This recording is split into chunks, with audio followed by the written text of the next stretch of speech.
If this message reaches you, it is meant for you. For anyone seeking inner peace today, you are not the mind. Listen. What you heard in part 1 was only the doorway, the beginning, the whisper before the revelation. Because the mystic didn't stop at saying God is within you. He didn't stop at saying heaven is not a distant reward, but an inner awakening. He went further, much further. He said something so radical, so liberating, so uncontrollable, that the church feared it more than any enemy, any weapon, any heresy in its long history. He said, "There is a place in the soul where God is born, not metaphorically, not symbolically, but literally, an inner birth, a sacred unfolding, where the divine awakens inside the human being." This wasn't poetry. It was a roadmap. And in part 2, that roadmap unfolds. 1. The uncreated center, the part of you that cannot break. The mystic taught that at the deepest level of your being, beneath all the wounds, beneath all the fears, beneath every identity you've worn, there is a core that is untouched. He said, there is something in the soul which is uncreated and uncreatable, meaning, the worst day of your life didn't touch it. Your heartbreak didn't stain it. Your trauma couldn't corrupt it. Your failures couldn't diminish it. And death itself cannot destroy it. It is the place in you that has always been watching, the part that never ages, the silent presence behind your thoughts, the awareness that survived every storm. You may call it soul, you may call it consciousness, you may call it God within. He called it the ground of the soul, and he said this ground, this inner depth, is not different from the ground of God. He said, the ground of God and the ground of the soul are one and the same. This is why the church trembled. Because if the soul and God meet in the same ground, no one can stand between them. 2. Real-life example. The woman who found the divine in her breath. There's a woman in Colorado named Elise. She had battled depression for years. Therapy helped, but the heaviness always returned like a tide. One winter night, sitting alone in her apartment with a cup of tea, she felt the familiar wave rising, the panic, the numbness, the pain. She couldn't pray. She couldn't think. She couldn't pretend to be okay. So she did the only thing she had the strength to do. She inhaled, slowly, just one breath. And in that breath, she felt something soften.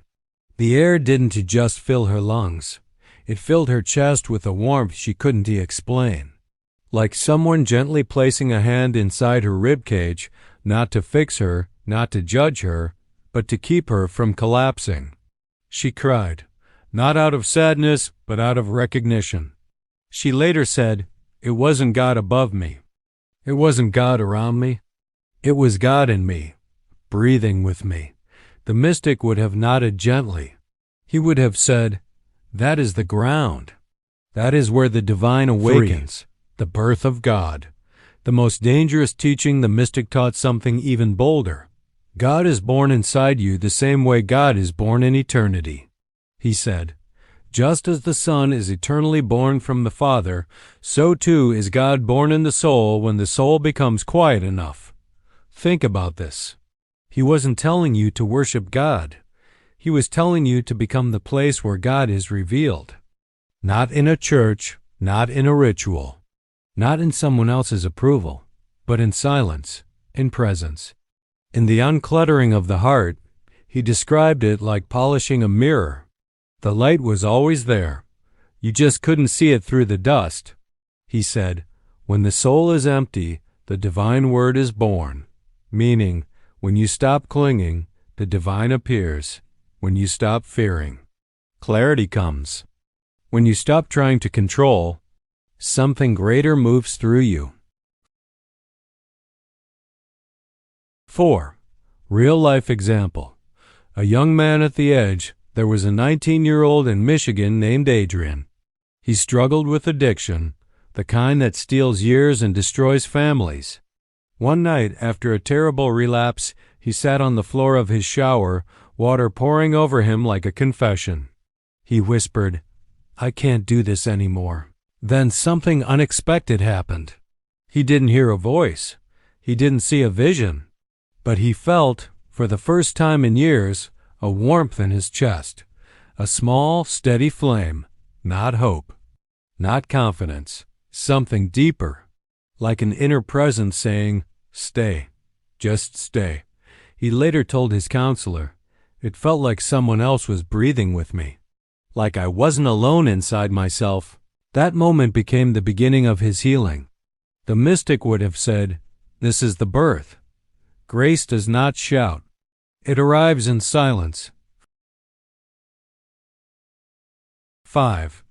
Why the church feared this? Because if God can be born inside you, you don't need permission, ritual, authority, or intermediaries.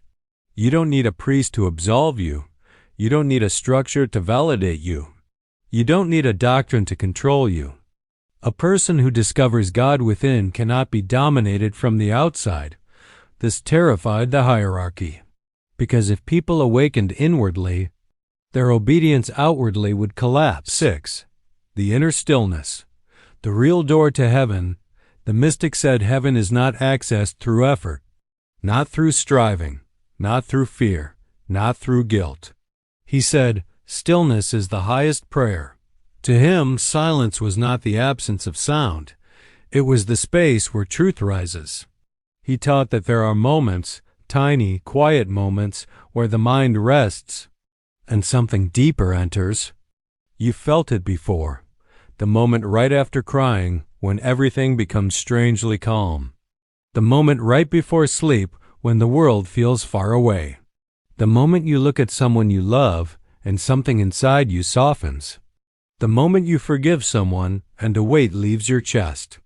The moment you sit by a window and the light feels like a message. He said those moments are not accidents. Those moments are God finding space. 7. Real-life example. The firefighter who heard the quiet, a firefighter named. Luis from San Antonio had seen things most people couldn't imagine. Tragedy, loss, chaos. After every shift, he would sit in his truck, hands trembling. One night, after a particularly devastating call, he closed his eyes and inhaled. He expected tears or panic or memories. But instead, he felt a stillness, a silence that felt alive. He didn't call it God.